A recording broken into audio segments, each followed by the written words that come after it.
স্মরণকালের ভয়াবহ বন্যা, বিপর্যস্ত দেশের দক্ষিণ পূর্ব অঞ্চলের মানুষ। কুমিল্লা নোয়াখালীর অবস্থার আরও অবনতি, ত্রাণের জন্য হাহাকার।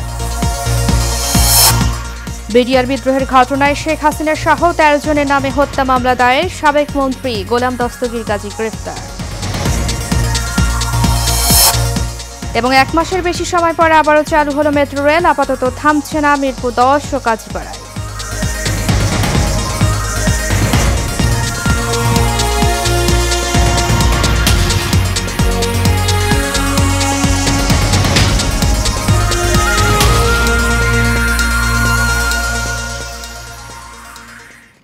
স্বাগত এশিয়া নিউজে, সাথে আছি আমি উর্মি আক্তার। এতক্ষণ শুনছিলেন বিআরবি কেবল ইন্ডাস্ট্রিজ লিমিটেড সংবাদ শিরোনাম। এবারে চলে যাব পুরো খবরে। উজান থেকে নেমে আসা পাহাড়ি ঢল ও অতিবৃষ্টিতে দেশের দক্ষিণ পূর্ব অঞ্চলের জেলাগুলোতে ভয়াবহ বন্যা দেখা দিয়েছে। এতে পানিবন্দী হয়ে পড়েছে প্রায় ১০ লাখ পরিবার। বন্যা পরিস্থিতি সৃষ্টির পর এখনো পর্যন্ত ১৮ জনের মৃত্যুর খবর পাওয়া গেছে। এদিকে কুমিল্লার বন্যার সার্বিক পরিস্থিতি স্থিতিশীল থাকলেও গোমতীর বাঁধ ভাঙা পানিতে ভাসছে বুড়িচং, ব্রাহ্মণপাড়া। এতে ওই দুই উপজেলায় বেড়েছে মানুষের দুর্ভোগ। তাছাড়া টানা ২ দিন বৃষ্টি না হয় নোয়াখালীর বন্যার পানি কিছুটা কমলেও ফের উজান থেকে নেমে আসা পাহাড়ি ঢল ও ভারী বৃষ্টিতে বন্যা পরিস্থিতির অবনতি হয়েছে। গত ২০ আগস্ট থেকে গতকাল পর্যন্ত ফেনী, কুমিল্লা, চট্টগ্রাম, খাগড়াছড়ি, নোয়াখালী, মৌলভীবাজার, হবিগঞ্জ, ব্রাহ্মণবাড়িয়া, সিলেট, লক্ষ্মীপুর ও কক্সবাজার জেলা বন্যায় আক্রান্ত হয়েছে। পানিবন্দী হয়ে গেছি আমরা। এখন দেখা গেছে যে আমরা কোনো খাবারও পাচ্ছি না। কিছু জায়গা যদি পাইতাম যে কিছু রান্না করে খাইতাম, দেখেন খাবারের সন্ধানে বাইর হয়ে আসছি। আমরা যেরকম আশা করতেছিলাম যে পানিটা কমবে, এরকম না। পানিটা আসলে দিন দিন আরো প্লাবিত হয়ে ভিতরে ঢেকে যাচ্ছে। আর পানি দেখেন আগে পানি অনেক কম ছিল, এখন পানি এখন শুধু বাড়তেছে। পানি বাড়তেছে, এরকমভাবে পানি বাড়া থাকলে সামনের দিকে আমরা আরো কঠিন পরিস্থিতির মুখোমুখি হব। নানা অসুবিধা ভোগ করতেছে। ত্রাণগুলো ঠিকমতো পৌঁছলে সঠিকভাবে যেন বন্টন হয়, এটাই আমাদের আশা। দর্শক, বন্যার আরও খবর জানাতে নোয়াখালী থেকে আমাদের সাথে সরাসরি যোগ দিচ্ছেন সহকর্মী মাহবুবে আলম। যে মাহবুব, আমাকে শুনতে পাচ্ছেন? মাহবুব, বন্যার সর্বশেষ কি খবর রয়েছে আপনার কাছে, আমাদেরকে জানাবেন। জি, গতকালকের রাতের বৃষ্টি এবং পাহাড়ি ঢলের কারণে নোয়াখালীতে বন্যা পরিস্থিতি অবনতি হয়েছে। এবং গতকাল থেকে আমাদের কাছে যে তথ্যটি আছে, ৩৫ জন বিষাক্ত সাপের কামড়ে কিন্তু হাসপাতালে ভর্তি রয়েছে। ব্যাপক অবনতি হয়েছে নিম্ন অঞ্চলগুলো, যেগুলোতে মানুষ আবদ্ধ অবস্থায় রয়েছে। আমি যে সকাল থেকে ঘুরেছি, অনেক বানভাসী মানুষ কিন্তু তাদের আশ্রয় কেন্দ্রে যায়নি। বিভিন্ন বাসা বাড়িতে পাহারা দেওয়ার কারণে তারা আশ্রয় কেন্দ্রে যেতে ইচ্ছুক না। কিন্তু সেই ব্যক্তিগুলো কিন্তু রান্নার যে ব্যবস্থাটা সেটা না থাকার কারণে খুব অনাহারে এবং অর্ধাহারে দিন যাপন করছে। আমি অনেকের সঙ্গে কথা বলে জেনেছি যে সরকারি কোনো ত্রাণ কিন্তু তারা পাননি। আর সবচেয়ে বড় যে বিষয়টি লক্ষ্য করা গেছে সেটা হচ্ছে, যারা মূল সড়কের পাশে অবস্থান নিয়েছে বা আশ্রয় কেন্দ্রে অবস্থান নিয়েছে, তারা পর্যাপ্ত ত্রাণ পেলেও যারা দুর্গম এলাকায় বসবাস করেন বা আশ্রয় কেন্দ্র থেকে অনেক দূরে, তারা কিন্তু কেউ ত্রাণ পায়নি। আর স্বাভাবিকভাবেই শুকনো খাবারের দাম বৃদ্ধি পেয়েছে এবং জলযান, শুধুমাত্র নৌকা যোগাযোগ ব্যবস্থা একমাত্র মাধ্যম নোয়াখালীতে, যার ফলে নৌকা ভাড়া শুকনো খাবার কেনার জন্য বাজারে আসতে গেলে বিপুল পরিমাণ ভাড়া বহন করতে হচ্ছে। ফলে অনেকের জীবনে কিন্তু দুর্বিষহ হয়ে এসেছে। এছাড়া আপনাকে আরেকটি বিষয় জানিয়ে রাখি, আশ্রয় কেন্দ্র যেগুলো রয়েছে সেগুলোতে মহিলা এবং শিশুদের কিন্তু যে স্বাস্থ্য সুরক্ষার বিষয়, সেটি কিন্তু আমরা দেখতে পাইনি। তো সার্বিক পরিস্থিতি অনুযায়ী প্রত্যেকটা আমাদেরকে যে বিষয়টি জানাচ্ছে, প্রচুর পরিমাণে কিন্তু মেডিকেল প্রয়োজন এবং দুর্গম এলাকায় যারা ত্রাণ পায়নি তাদের কাছে কিন্তু সরকারি ত্রাণ কিভাবে পৌঁছানো যায় সেই বিষয়টিকে সবার গুরুত্ব দেওয়া উচিত বলে মনে করছেন এবং যারা স্বেচ্ছাসেবী রয়েছেন তারা। এবং স্বেচ্ছাসেবীদের সব বড় সমস্যাটি হচ্ছে, প্রত্যেকে যার যার অবস্থান থেকে তারা কিন্তু ত্রাণ কার্যক্রম চালাচ্ছে। কোনো ধরনের ব্যবস্থাপনার যে সমন্বয়ের প্রয়োজন সেটি কিন্তু আমরা দেখতে পাইনি। তো যা এই পরিস্থিতিতে যে পানির যে অবস্থা, তাতে বন্যা আরো দীর্ঘস্থায়ী হওয়ার সম্ভাবনা রয়েছে। তো ভোগান্তিতে পড়ছে নোয়াখালীর আরো নিম্ন অঞ্চলের মানুষগুলো। এই ছিল নোয়াখালী থেকে সর্বশেষ আমার কাছে। যে মাহবুব, ধন্যবাদ আপনাকে। দর্শক, নোয়াখালী থেকে বন্যার খবর নিয়ে আমাদের সাথে যুক্ত ছিলেন আমাদের সহকর্মী মাহবুবে আলম। চলে যাচ্ছে পরবর্তী প্রসঙ্গে। স্মরণকালের ভয়াবহ বন্যায় ডুবেছে দেশের দক্ষিণ পূর্ব প্রান্তের জেলা কুমিল্লা। গোমতী নদীর পানি ভারতের ত্রিপুরা থেকে আসা ঢলের পানিতে বন্যার ব্যাপকতা বৃদ্ধি পাচ্ছে এই জেলায়। ক্রমেই অবনতির দিকে যাচ্ছে কুমিল্লার বন্যা পরিস্থিতি। ক্ষণে ক্ষণে নতুন নতুন এলাকা প্লাবিত হচ্ছে। কুমিল্লা প্রতিনিধি মোহাম্মদ আশিকুর রহমান রাসেলের তথ্য ছবিতে বিস্তারিত জানাচ্ছেন অনুকৃতি আদিত্য। গোমতী নদীর বাঁধ ভাঙা পানিতে আরো নতুন নতুন এলাকা প্লাবিত হওয়ায় কুমিল্লায় বন্যা পরিস্থিতির আরো অবনতি হয়েছে। এতে পানিবন্দী হয়ে পড়েছেন জেলার 7 লাখের বেশি মানুষ। অপরদিকে উজান থেকে নেমে আসা পানির প্রবাহ না কমায় দিন দিন নতুন নতুন এলাকায় পৌঁছে যাচ্ছে বন্যার পানি। দুদিন ধরে বৃষ্টিপাত না হলেও বন্যার তীব্রতা এখনো কমেনি। এখানে মানুষ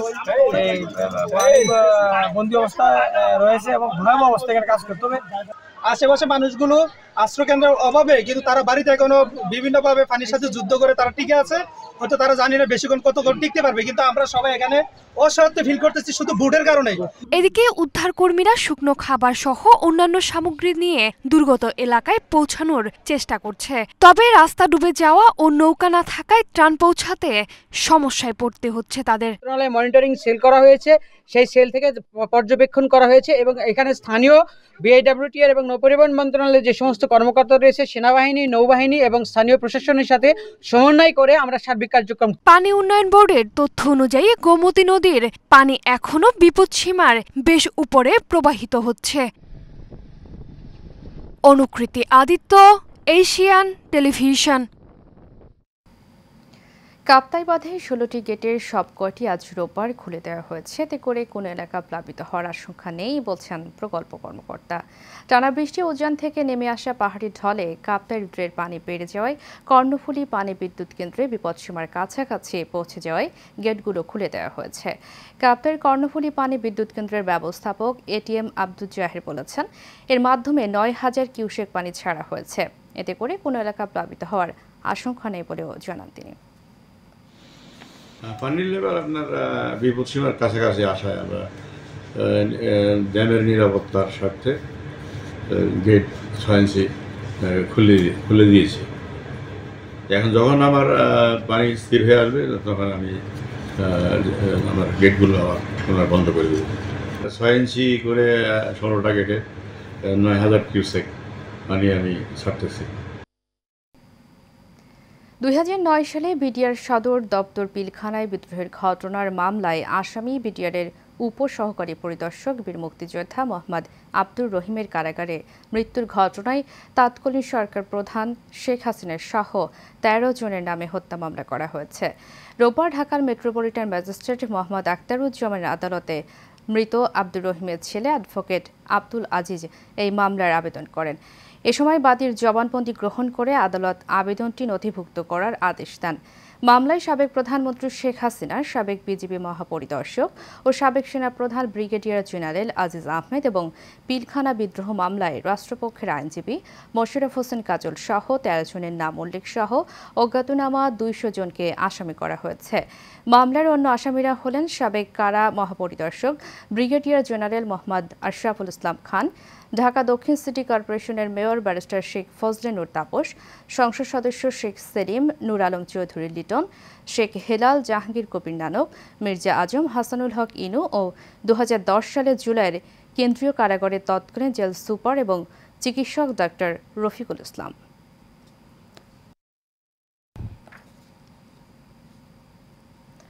সাবেক মন্ত্রী ও গাজী গ্রুপের চেয়ারম্যান গোলাম দস্তগীর গাজীকে গ্রেফতার করেছে পুলিশ।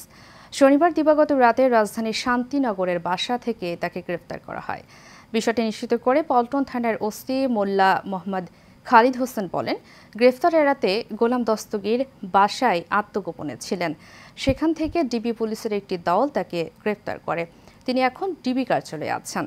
এর আগে ছাত্র জনতার গণ অভ্যুত্থানে সন্ত্রাসীদের গুলিতে রোমান মিয়া নামে এক ছাত্র নিহতের ঘটনায় গত 21 আগস্ট শেখ হাসিনা গোলাম দস্তগীর গাজী সহ 105 জনের নামে নারায়ণগঞ্জের রূপগঞ্জ থানায় হত্যা মামলা দায়ের করেন রোমানের খালা রিনা।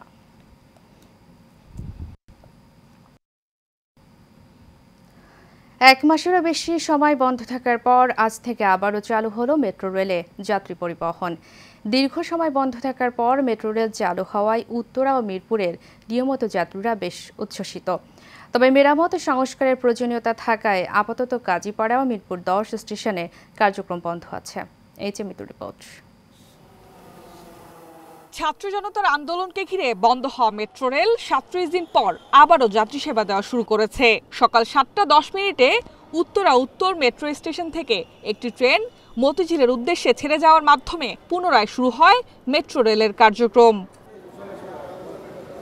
দীর্ঘ সময় বন্ধ থাকার পর মেট্রো রেল চালু হওয়ায় নিয়মিত যাত্রীরা বেশ উচ্ছ্বাসিত। স্বাচ্ছন্দ্যে যাওয়া আসা করতে পারছি এবং আমার টাইমটা প্রপারলি আমি ইউটিলাইজ করতে পারছি। মেট্রো বন্ধ হওয়ার পর আসলে খুবই খারাপ লাগছে আর কি। প্রায় আপ ডাউন করতে 5 ঘন্টা সময় নষ্ট হতো, সেক্ষেত্রে তো এটা অনেক স্বস্তির, আলহামদুলিল্লাহ। গাড়িতে করে মোটরসাইকেলে করে যায় অনেক ক্লান্তির পরে আজকে স্বস্তি পেলাম। অফিসে খুবই দ্রুত যেতে পারবো। এতদিন এত জামে ছিলাম, ফেস করছি, এখন আবার আগের মতো দ্রুত অফিসে যাব, দ্রুত আসব। এই রুটটা মেট্রো রেল চালু থাকলে ঢাকা শহরের সমস্ত রুটেই যানজট কম থাকে। এদিকে মেট্রো স্টেশন পরিদর্শন করেন সড়ক পরিবহন ও সেতু মন্ত্রণালয়ের উপদেষ্টা মোহাম্মদ ফাইজুল কবির খান। এ সময় তিনি জানান, সংক্ষিপ্ত সময়ের মধ্যে পুরোদমে মেট্রো চালু করা হবে। আজকে আমি বিকালে জাপানি রাষ্ট্রদূতের সঙ্গে দেখা করব, কারণ এখানে কিছু ইম্পোর্টের বিষয় আছে। তো এইটা আমরা যথাসম্ভব তাড়াতাড়ি খুলে দেব, কিন্তু নির্দিষ্ট ডেট এখন আমরা দিতে পারবো না। দ্রুত মিরপুর 10 ও কাজীপাড়া স্টেশন চালু হবে এমনটাই প্রত্যাশা সাধারণ যাত্রীদের। এই যে মিতু, এশিয়ান টেলিভিশন, ঢাকা। বৈষম্য বিরোধী আন্দোলনে ছাত্র জনতাকে হত্যাকারী দুর্বৃত্তদের সেনানিবাসে জায়গা দিয়ে সেনাবাহিনী ভুল করেছে বলে মন্তব্য করেছেন বিএনপির স্থায়ী কমিটির সদস্য মেজর অবসরপ্রাপ্ত হাফিজউদ্দিন আহমেদ। সকালে জাতীয়তাবাদী মুক্তিযোদ্ধা দলের 32তম প্রতিষ্ঠা বার্ষিকী উপলক্ষে বিএনপির প্রতিষ্ঠাতা জিয়াউর রহমানের মাজারে শ্রদ্ধা জানানোর শেষে একথা বলেন তিনি। বিপ্লব এখনো থমকে আছে দাবি করে মেজর হাফিজ বলেন, আয়নাঘরের নামে যারা মানুষ হত্যা করেছে, গুম করেছে, তারা বহাল তবিয়তে আছে। প্রত্যেকটি জেলায় পুলিশ কর্মকর্তারা আগের মতোই আছেন। তারই আওয়ামী লীগের দুর্বৃত্তদের আশ্রয় দিয়ে রেখেছেন। দ্রুত আয়নাঘরে কারিগরদের বিরুদ্ধে ব্যবস্থা নেওয়ার দাবি জানান তিনি। এদিকে পঙ্গু হাসপাতালে বৈষম্য বিরোধী আন্দোলনে আহতদের বিএনপি পরিবারের পক্ষ থেকে নগদ সহায়তা প্রদান করেছেন।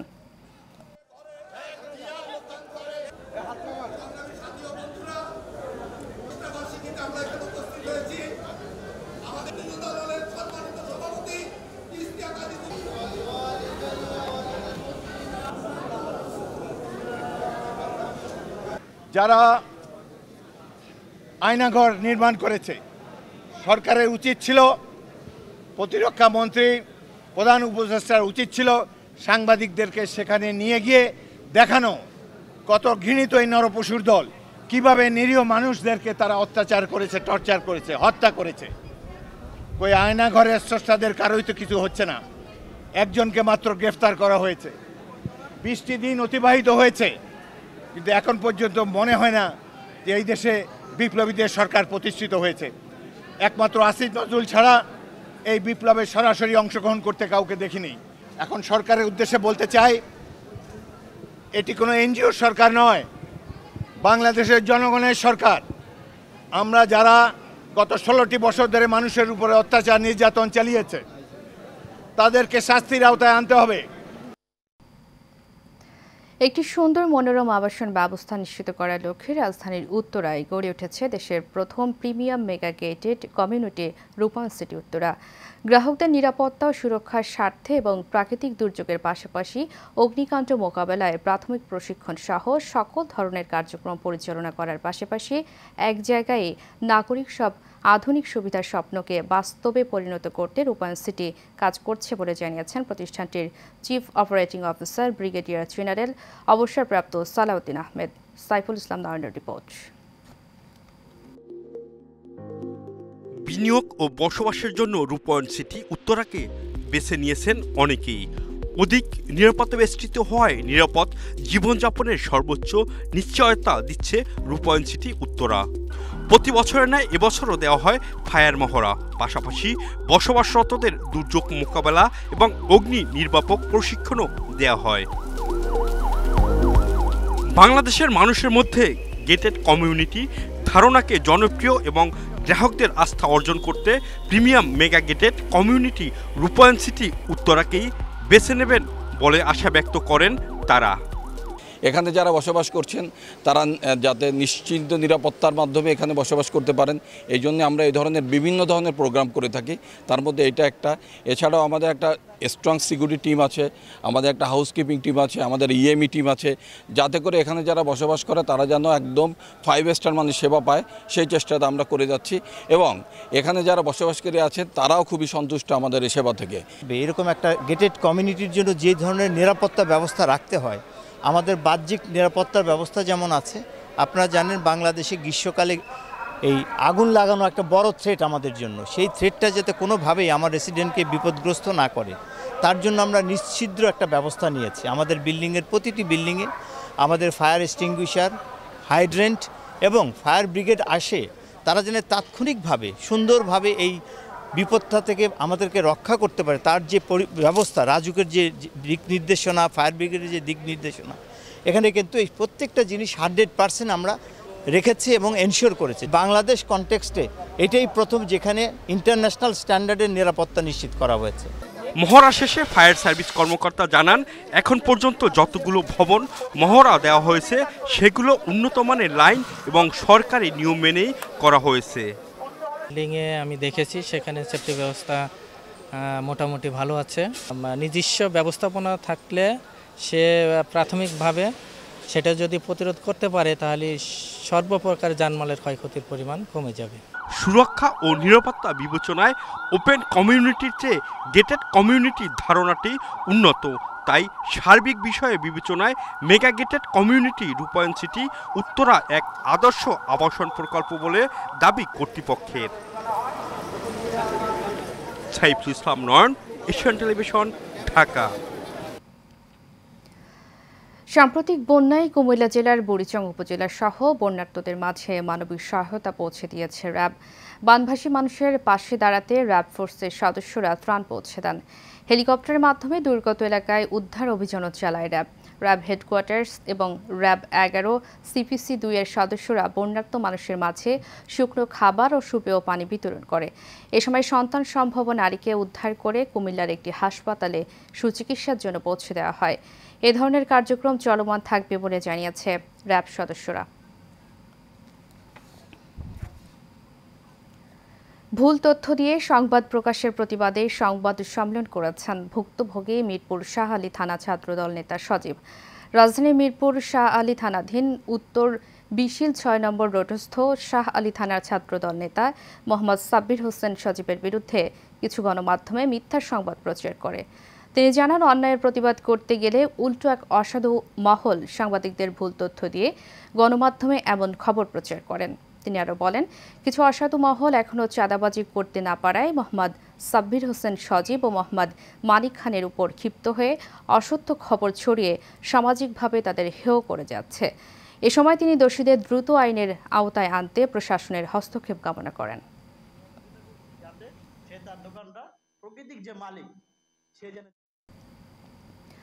মুক্তিযোদ্ধা পরিবারের সাথে প্রতারণার মাধ্যমে বাংলাদেশ মুক্তিযোদ্ধা কল্যাণ ট্রাস্টের মালিকানাধীন গুলিস্তান শপিং কমপ্লেক্স থেকে 1000 কোটি টাকা আত্মসাতের প্রতিবাদে সংবাদ সম্মেলন করেন ভুক্তভোগী মোহাম্মদ মান্নান মিয়া। সকালে ঢাকা রিপোর্টার্স ইউনিটিতে সংবাদ সম্মেলন অনুষ্ঠিত হয়। সংবাদ সম্মেলনে তিনি বলেন, মুক্তিযোদ্ধা কল্যাণ ট্রাস্টের যাবতীয় সম্পদ রক্ষণাবেক্ষণের দায়িত্বে নিয়োজিত থাকাকালীন শেখ হাসিনার নেতৃত্বে ক্ষমতার অপব্যবহার করে অনিয়মের মাধ্যমে মুক্তিযোদ্ধা পরিবারের সম্পদ নষ্ট করার লক্ষ্যে উক্ত জমিতে 20 তলা ভবন নির্মাণ সহ ব্যাপক দুর্নীতির মাধ্যমে ভবনের নির্মিতব্য দোকান অফিস কম মূল্যে বিক্রি করার জন্য দি ওয়েস্টার্ন ইঞ্জিনিয়ার্সের মালিক বিবাদী ASM আলাউদ্দিনের সহিত চুক্তিবদ্ধ আবদ্ধ হয়। এতে মুক্তিযোদ্ধা কল্যাণ ট্রাস্টের 300 কোটি টাকার ক্ষতি হয়। এ বিষয়ে ন্যায় বিচারের স্বার্থে অন্তর্বর্তীকালীন সরকারের প্রধানের দৃষ্টি আকর্ষণ সহ তদন্তপূর্বক আসামিদের বিরুদ্ধে আইনানুগ ব্যবস্থা গ্রহণ করার জন্য অনুরোধ জানান তিনি। শেষ করব এশিয়া নিউজ। তার আগে BRB কেবল ইন্ডাস্ট্রিজ লিমিটেড সংবাদ শিরোনাম করে জানাবো আরও একবার।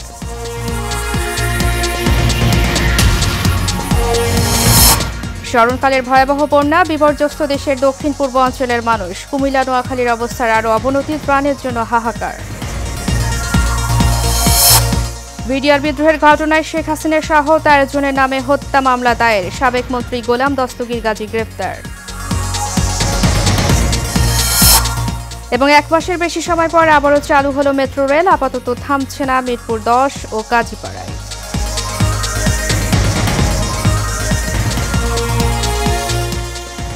এশিয়া নিউজ এ পর্যন্ত। পরবর্তী সংবাদ দেখার আমন্ত্রণ জানিয়ে শেষ করছি। ধন্যবাদ সবাইকে।